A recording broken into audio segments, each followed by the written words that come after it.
Hello and welcome दोस्तों।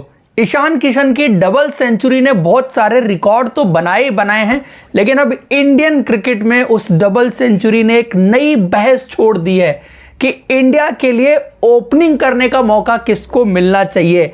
अब contender तो देखिए बहुत सारे थे, लेकिन मेन जो कंटेंडर हैं उस दौड़ में ईशान किशन सबसे आगे निकल गए हैं। तो ऐसे में अब बहस यह है कि शुभमन गिल वर्सेस ईशान किशन में कौन सा प्लेयर आगे जाना चाहिए। लेकिन उन दोनों की बहस शुरू होने से पहले इंडियन क्रिकेट में एक डिसीजन आपको लेना पड़ेगा, वो है शायद शिखर धवन के ओडीआई क्रिकेट करियर को लेकर के।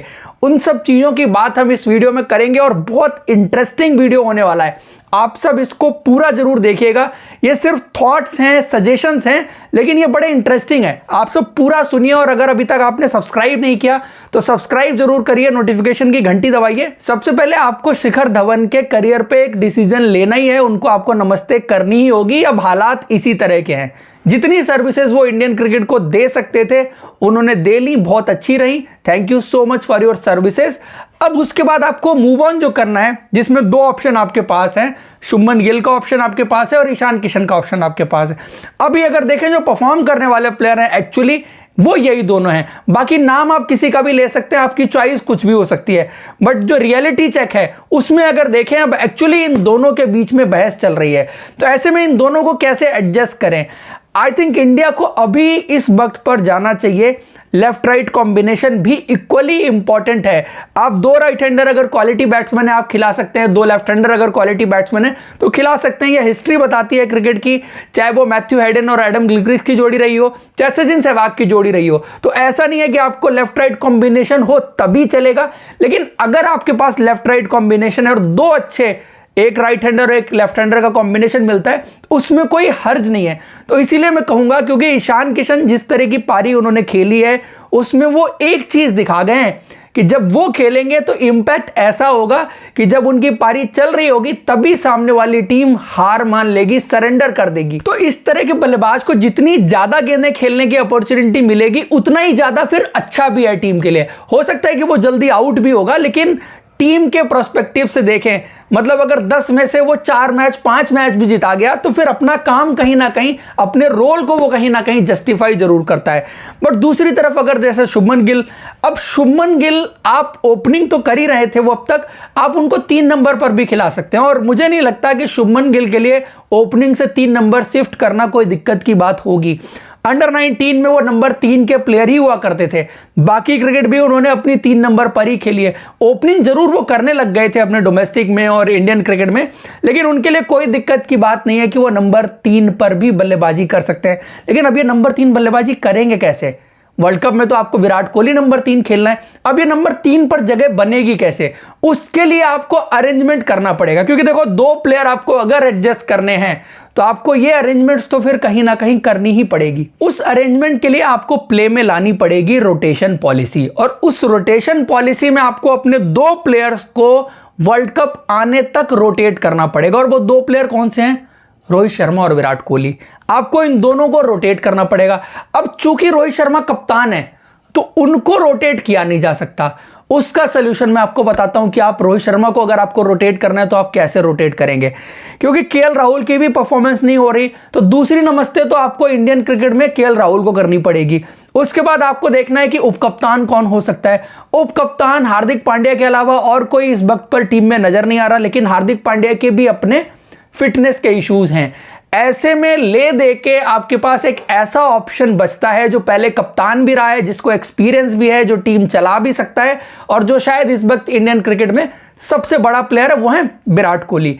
आप विराट कोहली को उप कप्तानी दे दीजिए। देखिए इसमें कोई हर्ज नहीं है कि विराट कोहली पहले कप्तान रहे हैं तो उप कप्तानी नहीं कर सकते। ये इंडियन क्रिकेट की भलाई के लिए लिया जाने वाला डिसीजन है, क्योंकि विराट कोहली वो प्लेयर थे जिन्होंने कहा था कि मेरे साथ आप किसी यंग प्लेयर को ग्रूम करिए ताकि वो मेरे बाद आगे चल के कप्तानी करने के लिए तैयार हो। तो आज शायद हालात ये हैं कि विराट कोहली को उप कप्तानी की जो रिस्पॉन्सिबिलिटी है वो टीम के लिए जरूर लेनी चाहिए, क्योंकि ऐसे में क्या होगा कि अगर विराट कोहली उप कप्तान बनते हैं, क्योंकि रोहित शर्मा के इंजरीज के भी इशू है, कोई पहले से जानता नहीं है कि रोहित शर्मा अब से 10-11 महीने बाद फिट होंगे या नहीं होंगे।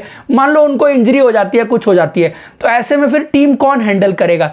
आप किसी यंग और जिसने ज़्यादा कप्तानी ना कर रखी हो ओडीआई क्रिकेट में, उसको कप्तानी दे सकते हैं? मुझे नहीं लगता। विराट कोहली आपके लिए बड़े सेफ बेट रहेंगे और आई थिंक एक वो फ्लेक्सिबिलिटी आपको दे देंगे दोनों को रोटेट करने के लिए भी और शायद रोहित शर्मा के बैकअप के लिए भी। अभी जो आज के दिन पर वक्त पर जो हालात हैं उसमें मुझे लगता है कि यही बेस्ट रहेगा। इसमें दो फायदे हैं आपको, एक तो कप्तान का आपको बैकअप मिल रहा है, दूसरा आप जो दोनों प्लेयर को रोटेट करने की बात है ना, शुभमन गिल और ईशान किशन को, उनको आप रोटेट कर पाएंगे। होम सीजन में अभी आपको श्रीलंका खेलना है, उसके बाद न्यूजीलैंड और फिर ऑस्ट्रेलिया, ये 3 सीरीज खेलनी है। अब रोहित शर्मा अभी मान लीजिए इंजर्ड ही हैं तो वो एक आधा सीरीज और स्किप कर सकते हैं। मान लीजिए श्रीलंका वाली सीरीज वो स्किप करें जहां पर विराट कोहली कप्तानी कर लें, उसके बाद वो वापस आएंगे, वो 2 सीरीज वो कप्तानी कर सकते हैं, फिर विराट कोहली रेस्ट कर सकते हैं क्योंकि विराट कोहली फिर आईपीएल भी खेलना है, टेस्ट मैच क्रिकेट भी है।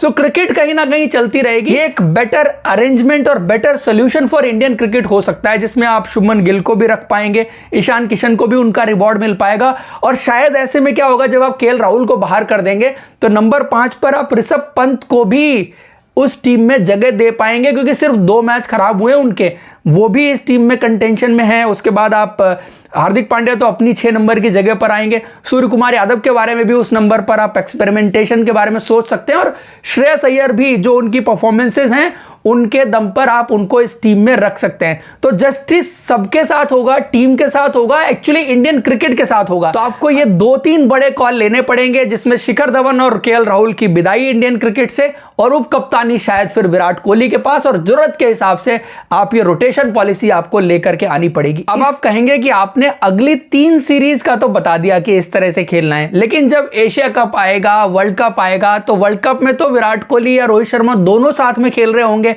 फिर कैसे आप इन सारे प्लेयर को एक साथ खिलाओगे? तो उस केस में तो आपको किसी ना किसी एक खिलाड़ी को बाहर करना ही करना पड़ेगा। वो सिचुएशन तो जरूर होगी, लेकिन उस टाइम आपके पास ये लग्जरी होगी या ये ऑप्शंस होंगे कि आपके पास शुभमन गिल भी पता होगा कि क्या कर रहे हैं, आपको ईशान किशन का भी पता होगा क्या कर रहे हैं, आपको ऋषभ पंत या सूर्य कुमार यादव का भी पता होगा कि ये क्या कर रहे हैं।